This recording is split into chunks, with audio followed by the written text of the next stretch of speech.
Hey guys, just quickly wanted to show you a new feature coming to my pack, which I thought was really exciting. It's kind of game changing and it deserves a video on its own, which is this video, even though it's not like you get it pretty quickly, right? It's a pretty simple feature. So a short video explaining what I've done. Basically, I'm adding color maps to stone and stone variants in some biomes.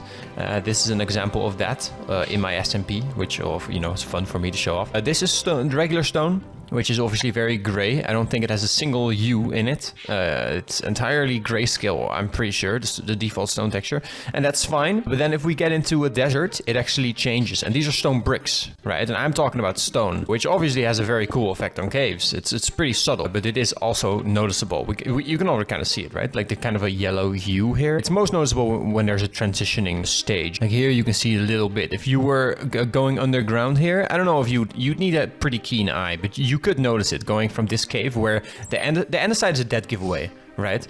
Because the andesite doesn't change. All of stone changes. Stone bricks change too. Cobblestone changes. Even levers change because they have the cobblestone base, and actually they don't change that much. It's pretty subtle.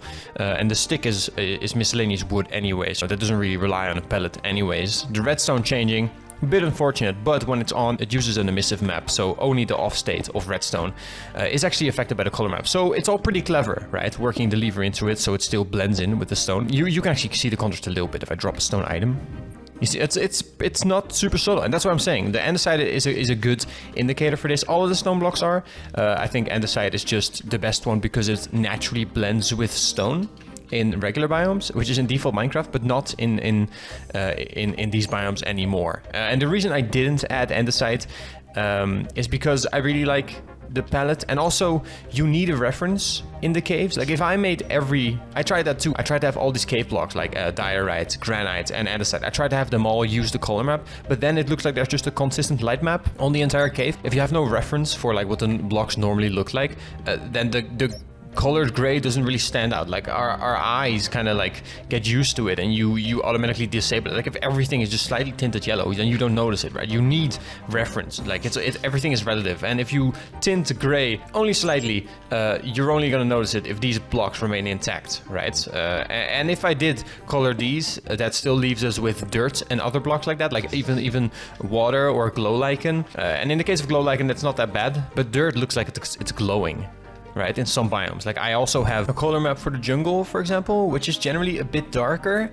And if I would color all the other stone types, then dirt kind of stands out as glowing a little bit. You know, if all this was also a bit darker. I don't know if that makes much sense, but the reference is really important. Like if I just color, like gravel is also included, by the way, in the colorway, which I did like a lot. I hope you get what I'm saying though. Like the color doesn't really matter if there's no blocks to compare it to. Like the green only really stands out because there is still untinted diorite, and there's still untinted granite and dirt as well for that matter, but it's less of an issue. You can kind of see it here, like how the dirt looks brighter in reference to the stone, which is tinted slightly green. I think the green works really. Look, you can really see it here. This looks super green now, right? But only in reference to this andesite. Like this andesite gives it away. It's really weird. You can get like different perspectives looking at different angles, and this is also a case where it would be really nice in survival, where you just have this green hue of stone. Like I think this is really nice.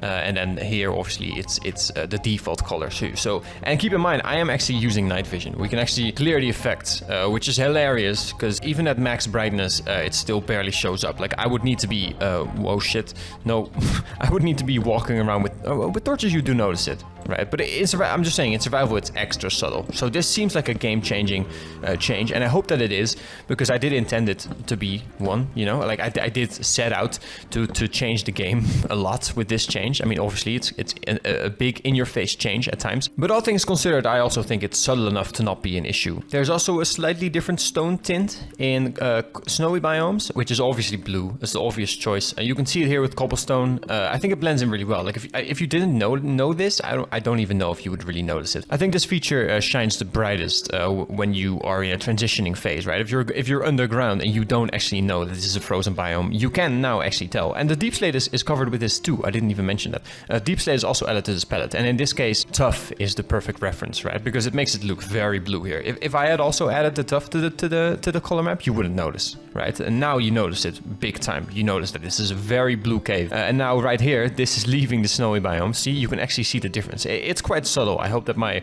you know, rendering quality after I've edited the video and all the shit still does justice to the feature, because I think this is really cool. See, even in Deep Slate. This is actually a really nice example of it as well. Against a lot of diorite, you can see it, how it maintains its color even on the Deep Slate, and then it transitions here into the neutral color again. And that's when you really notice it, right? In transitioning areas. It's otherwise not so noticeable. Again, with the andesite really standing out. And I guess maybe this is a nice time to go into the design philosophy behind this as well, because obviously I didn't just include stone. The biggest cry I could imagine from people seeing me do this is that it breaks builds. I really thought that I found like a really nuanced way to do this. So what I did is I included stone bricks, and cobblestone into this color palette changing shablamo that we got going on, right? And the reason why I did that is because all of these blocks are designed to complement each other. These are gray blocks and also all made of stone. So that's just like a convenient, like lore-wise, that just makes a lot of sense, right? I have like a giant mosquito bite on my head. That's great. Welcome. It's spring, great time of the year, right? No, actually, spring is fine. I like spring. Anyways, yeah, I include all these blocks in the palette because now you can still build with them, right? Like people worried when they saw me do this that it would break building compatibility, but since these blocks are designed to complement each other and they still use the same hue, right? They all get a different hue, but it's the same hue, so they still complement each other exactly the same way, right? They use exactly the same color map. So this doesn't actually break builds, which does leave us with andesite, the only clear outlier, because andesite, I've mentioned this before, in default is meant to perfectly complement stone. A little bit too well, if you ask me. I already added subtle CDM to andesite, diorite, and granite, for that matter.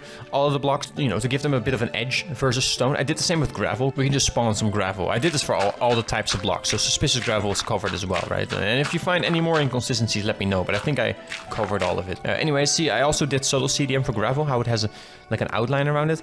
Also to make it stand out from stone, so it doesn't blend in perfectly. I don't think that's too good design in default Minecraft. But for building applications, that obviously does change things up a little bit, because even though I personally never liked it that andesite blends with stone so well, you know, which is evident from me adding subtle CDM, all the shit, now I did not include it in the color map, so it doesn't blend anymore with stone. And we saw that in the beginning of the video. I had a castle built with andesite and stone, because I actually mixed those blocks as well, especially polished andesite. I think that's a particularly nice block to match with stone. And now that the colors of stone have changed globally, right? I mean, at least in the entire biome, this is the only problem that remains. I could add andesite to the mix, to the color map easily, the same way I did gravel. I can just include any block I want, right?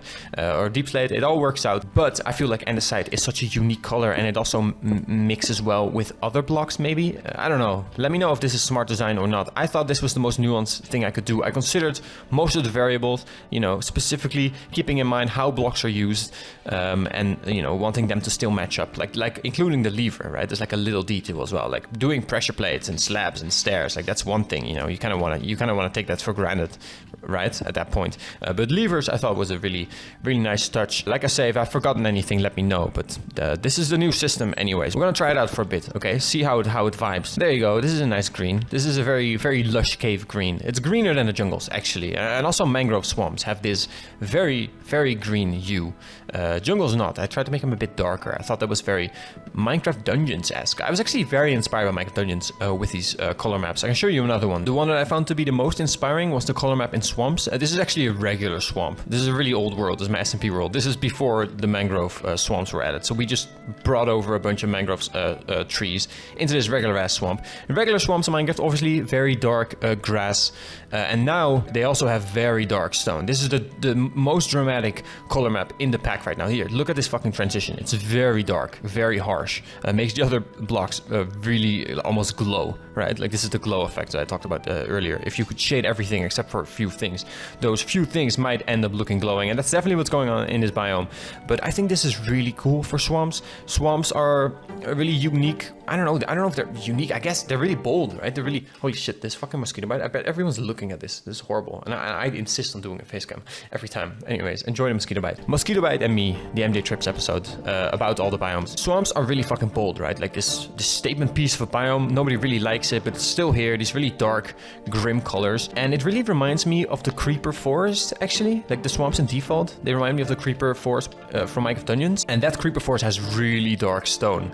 And since swamps are, you know, so outstanding but not special, you know, they stand out like a sore thumb almost, but they don't really have any unique resources. I guess, yeah, I guess slime is okay, but for the most part, they just kind of, you know, are weird, and I kind of wanted to embrace that, I guess, you know. Unique, why not? Nobody lives in a swamp, and now if you do, cross a swamp at least. I mean, imagine being these fucking guys and just making these strip mines. Obviously, this wasn't a feature back then. This world is ancient, like I said, but it's a cool indicator, right? It's just suddenly mining. It's like, holy shit, we're in a different biome. Like, that's a cool experience, right? I think the coolest part of this feature is definitely the cave systems and how it affects those. We can also look at some of the stone blocks. Obviously, they're going to be very tinted as well. I think it's a very nice vibe.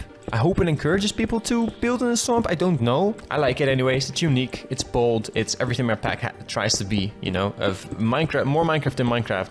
Sometimes too much Minecraft, maybe. I don't know. I think it's cool. I don't know why. I'm just finishing building the super boring house. We want to see some other blocks, you know. There you go. Look at this. All the blocks tinted. Check it out. Get the pack for yourself. And then andesite is way fucking bright, you know. But consider this a new feature of stone, you know. Stone, arguably the most default, taken for granted, boring ass block in the game. Cobblestone, everyone uses it to the max, you know. Everyone uses too much of it, too much cobblestone everywhere. And now there's simply a unique new attribute to stone. Cobblestone and stone bricks, and deep slate, and cobble deep slate, all of those blocks, tile deep slate, all that shit. In Badland biomes, they're kind of tinted brown. Well, this isn't a Badlands. This was a Badlands. Well, it's a nice transition anyways. Let's check it out. So this is cobblestone if you have it in your base. If it's in a desert, you know, slightly tinted yellow, super subtle, not problematic at all. And then if we go underground, we can actually go see the transition from desert to Badlands, which should be noticeable. Yeah, you can already see it. It has a really rustic look, like almost like tinted very orange, almost near pinkish, you know. I think like it's tinted like terracotta, which I think makes a lot of sense. It's hard to see it now if you're in the middle of it, but trust me, it's very tinted. Look, why is it so blue? Is this the default? Okay, so that's why it looks blue, because I'm comparing it to Badlands stone, right? So again, another palette that we can look at, another biome. Oh, this is the transition point. We just have to follow the transition point. It's still desert here. Desert. And then I think here, yeah, see this pinkish hue? This is different, I think. See that? I don't know. It's subtle, but it's in the pack. Check it out. To quell some more concerns that you might have, ancient cities are unaffected by this, unless the structure spawns outside of its designated biome, because ancient cities are always in a what's this? A deep dark biome, right? I'm trying to find it. Where is it? No, it says biome forest. Okay, well that's not the best. Oh yeah, there you go. So maybe in this biome, if this was a jungle, you might find some colored. Well, jungles don't have a color map. They just use the default stone colors. But if this area would have been a jungle, then you might have found partial ancient city greenish. But for the most part, they should be unaffected because they have their own biome, right? Lastly, let's check out the mushroom biome. Bit of a quirky one, because who goes here? Oh, imagine that you travel all the way to find one, and then you find a small one like this. I don't know. It's kind of cozy. Maybe it's a bit nostalgic. I would kind of live here. It would be kind of cool. I would totally do it. I don't know. Anyways, stone in these biomes, if it's even noticeable, because it's such a small biome, is a bit pinkish. I don't notice it at all, actually. Is this it? Like the bit. Where is it? Where is it? Here it is. It should be a bit pinkish, a bit more pink. I don't even see it. I don't even notice it at all. I don't know if it worked because it's such a small biome. It might not even have worked. Okay, let's just go to a different one, okay? Oh, are you kidding me? Is this it? This can't be it, right? Is this just how all of them generate now? That's a joke. Wait, is this really it? I thought I could look around, right? And just find a little bit more, maybe? Oh, that's sad, dude. Imagine you find this one. It doesn't even have a single cow. It's not gonna have pink caves. It's too small. And they're not super pink anyways. It's not worth sticking around for. You can leave. You've seen the coolest part of the feature. Oh, look at that. Is this it?